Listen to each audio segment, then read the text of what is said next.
Hi, Escambia County Public Schools. Last week we started our series on using Google Calendar to stay organized, and today we continue by looking at Google Calendar events. Join us, your instructional technology team, for this week's Tech Tip in a Flash.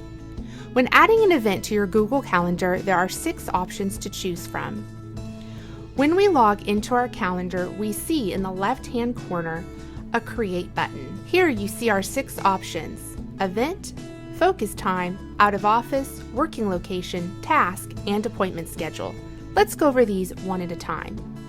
First up, we have Events.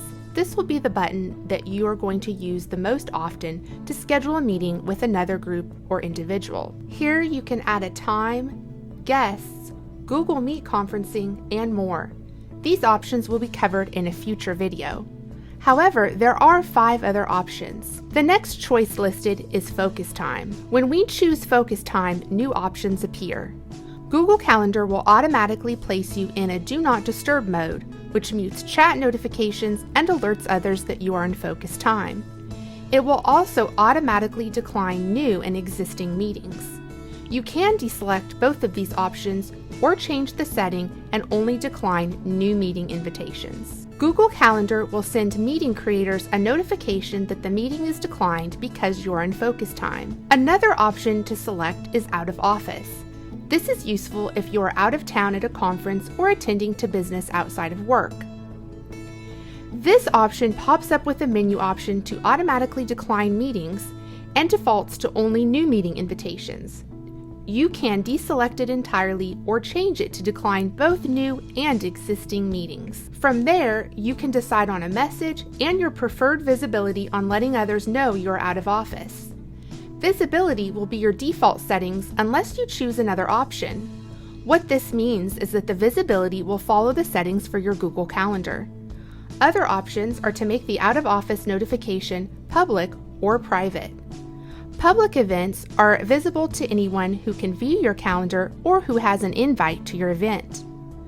Private events are hidden from everyone unless they have an invite or have access to make changes to your calendar. Remember, availability might be shown in other Google apps. To change that, you can do that from your Google Calendar settings. Our 4th event option on our menu is Working Location. With this option, you can set the date and the time for the location, along with choosing to repeat it or not. You will also be able to choose your location from a drop-down menu. The default will be your current working location that you are traditionally working from. If you select other locations, you can choose another office or another location. The 5th option is Task. This allows you to add a title and description of your task. You also have the option of choosing a list to add your task to. The last option is an appointment schedule. This adds availability or creates a new bookable appointment schedule you can share with others.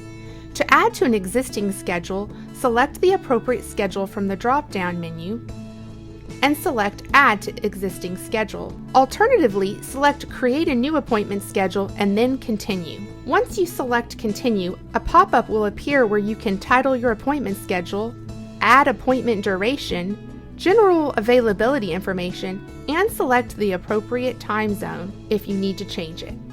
You can also choose a scheduling window, which limits the amount of time that appointments can be booked.